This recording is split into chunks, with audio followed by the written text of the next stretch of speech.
నమస్తే మాస్టర్స్. శ్రీకృష్ణామృతం శ్రీమద్ భగవద్గీత విజ్ఞాన సారం గురించి మనం అందులో బ్రహ్మర్షి పితామహ పత్రిజీ తెలియచేసిన మరికొన్ని విషయాల్ని తెలుసుకుందాం. పిఎంసి శ్రీ గిజా ఛానల్లో లైక్ చేయండి, వాచ్ చేయండి, సబ్స్క్రైబ్ చేయండి.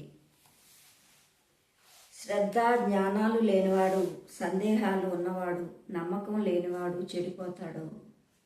సంశయాత్మకులు అయినవాడు ఇహపరాలు రెండిటికీ దూరం అయిపోతాడు.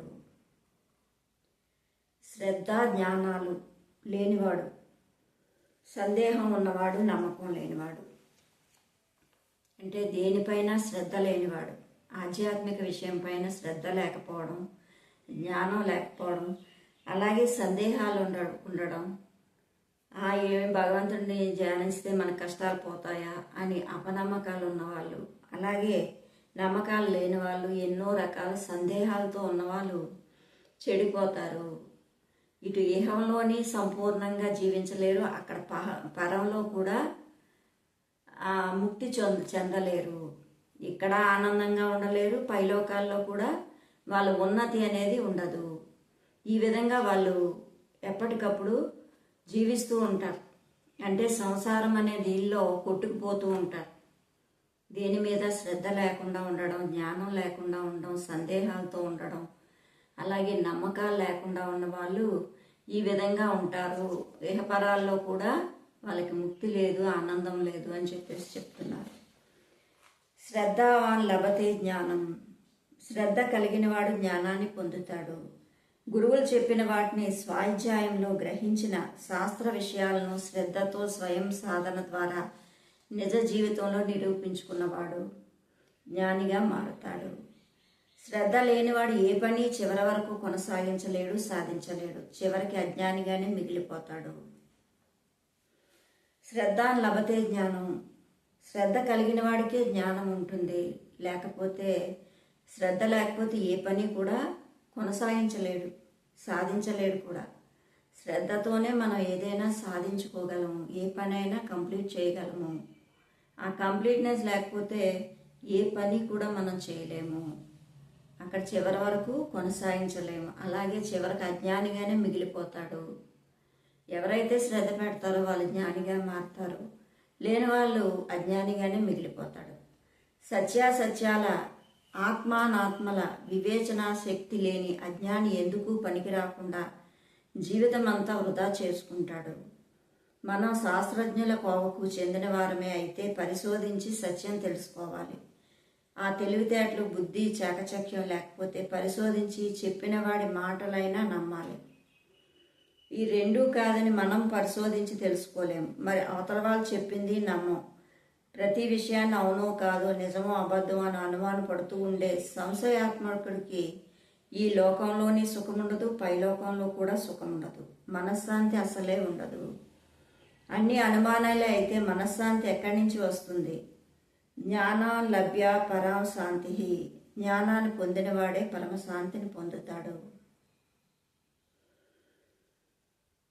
సత్యాలు ఏంటి, అసత్యం ఏంటి అనే వివేచన శక్తి లేకపోతే అజ్ఞాని ఎందుకు పనికి రాకుండా పోతాడు, జీవితమంతా వృధా చేసుకుంటాడు. అలాగే మనం శాస్త్రజ్ఞుల కోవకు చెందిన వాళ్ళైతే ఏదైనా ఆధ్యాత్మికంగా వెళ్ళాలి అని అనుకున్నట్టయితే వాళ్ళు పరిశోధించి వీళ్ళు చెప్తుంది ఎంతవరకు కరెక్ట్ అని చెప్పి పరిశోధించి సాధించుకోవాలి. ఆ విధంగా అయినా చెప్పాలి, లేదా ఎవరిదైనా చూసైనా నేర్చుకోవాలి. ఈ రెండు అవునా కాదా అని సంశయాత్మకంగా ఉన్నోడికి ఈ లోకంలో సుఖం ఉండదు, పైలోకంలో కూడా సుఖం ఉండదు అని చెప్తున్నాడు. సుఖము ఉండదు, శాంతి ఉండదు అని చెప్పేసి తెలియజేస్తున్నారు. ఎవరి కర్మలు పరమాత్మకు సమర్పించి ఆసక్తిని విడిచి ఆచరిస్తారో అటువంటి వారిని తామరాకు మీద నీటి బొట్టులాగా పాపం అంటుకోదు, నీటిలోనే పుట్టి అంటుకోదు. కర్మఫలం మీద అంటే ఎవరి కర్మల్ని పరమాత్మకు అప్పచెప్పేసి ఆసక్తి విడిచి ఆచరిస్తారో అటువంటి వారు తామరాకు మీద నీటి బొట్టులా ఉంటారు. అంటే ఏ పని చేస్తున్నా సరే ఆసక్తి విడిచిపెట్టాలి, దాని మీద మోహం విడిచిపెడితే అద్భుతంగా మనం సాధించగలము. కర్మఫలం మీద ఆసక్తి కానీ కోరిక కానీ లేకుండా నేను అనే కర్తవ్య భావన లేకుండా ఎంత మాత్రం కర్మలు చేస్తూ ఉంటే ఆ కర్మతో బంధం ఏర్పడదు.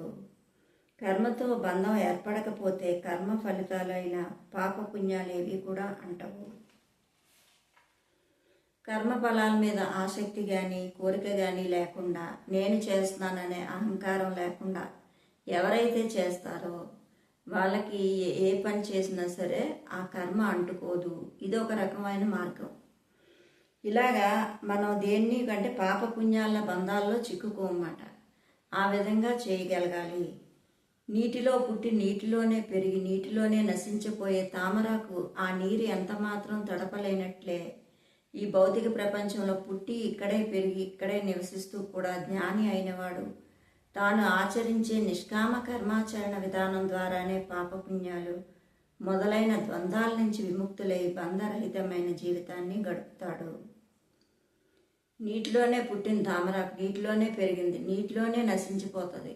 ఆ విధంగా ఉంటూ కూడా ఏమాత్రం నీటిని అంటించుకోదు తామరాకు.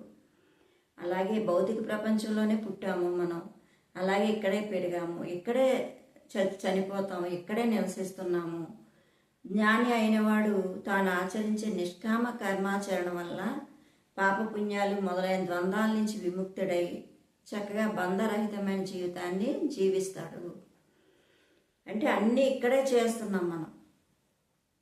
ఇక్కడే భౌతిక ప్రపంచంలోనే పుట్టాము, ఇక్కడే పెరుగుతున్నాం, ఇక్కడే నివసిస్తున్నాం, ఇక్కడే చనిపోతాము.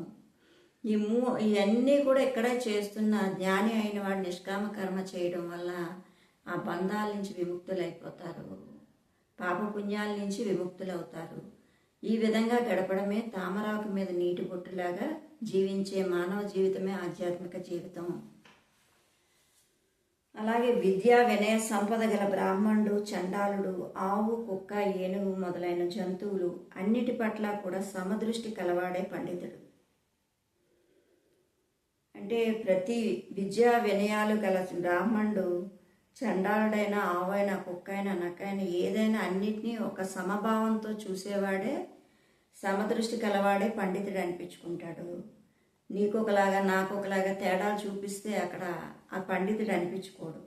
పండితుడు అంటే ఆత్మజ్ఞాన విశారదుడు, అందరినీ ఆత్మస్వరూపంగా సమానంగా చూసేవాడు. పండితుడు అంటే వ్యాకరణ పండితుడు, సంస్కృత పండితుడు కాదు.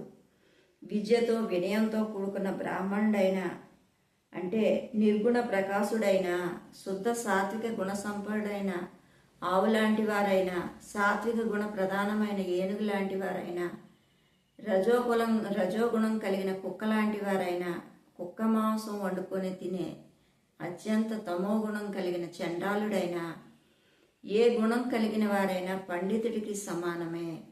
అదేవిధంగా మనిషి అయినా జంతువైనా అందరినీ సమదృష్టితో చూడగలిగేవాడే పండితుడు. ఈ విధంగా సకల ప్రాణకోటిని సమంగా చూడలేనివాడు పామరుడు. ఇక్కడ పండితుడి గురించి పామరుడు గురించి తెలియచేశారు. అంటే విద్యా వినయంతో ఉన్న పండితుడైనా సరే, అలాగే శుద్ధ సాత్వికమైన ఆవు లాంటి వారైనా, అలాగే ఏనుగు లాంటి వారైనా, రజోగుణం కలిగిన కుక్క లాంటి వారైనా సరే, అలాగే కుక్క మాంసం వండుకొని తినే చండాలుడైనా సరే, ఏ గుణం కలిగిన వాడైనా సరే పండితుడితో సమానమే.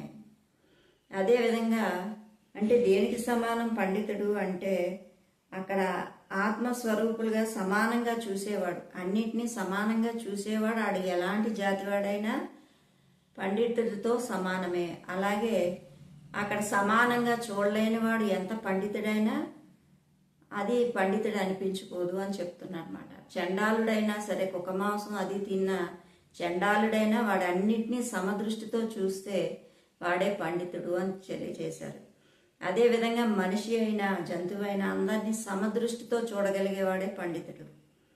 సకల ప్రాణకోటిని కూడా సమదృష్టితో చూసేవాడే పండితుడు అనిపించుకుంటాడు. అలా చూడలేని పక్షంలో వాళ్ళు పామరుడుగానే మనం చెప్పుకోవచ్చు. అంటే సమదృష్టి అయినా ఒకటే. ఒక దానిలో సమదృష్టితో చెప్పారు, ఇంకొక దానిలో ఏం చెప్పారంటే ఏ భావం లేకుండా చేయడం నిష్కామ కర్మ ద్వారా మనం సాధించుకోవచ్చు అని చెప్పారు. ఇక్కడ సమదృష్టి ఉండాలి, అక్కడ నిష్కామ కర్మ, దాని మీద ఏ మోహం లేకుండా చేయడమైనా ఈ రెండు కూడా మనం చేస్తూ ఉంటే అత్యంత ఆధ్యాత్మికం ఉన్న వాళ్ళు అనిపించుకుంటారు, యోగులు అనిపించుకుంటారు. కాబట్టి మనకి మెడిటేషన్ చేస్తేనే, ధ్యానం అనేది చేస్తేనే ఇవన్నీ కూడా మనకి అలవడతాయి మెల్లమెల్లగా. ప్రతిరోజు ఈ సాధన అవసరం, ఈ క్లాసులు వినడం అవసరం, నమ్మకం అవసరం. అలాగే ద్వంద్వాల నుంచి విముక్తులు అవుతాము. అలాగే సత్యం జ్ఞానంతో కూడి ఉంటాము. ఇహంలోని పరంలోని కూడా మనకి ముక్తి సాధిస్తాము. ఇక్కడ భౌతిక ప్రపంచంలో కూడా ఆనందంగా ఉంటాం, పైలోకాల్లో కూడా ఎదుగుదల ఉంటుంది మనకి.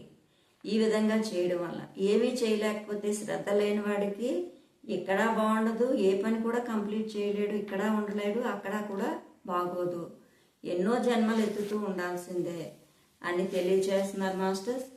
Okay masters, thank you.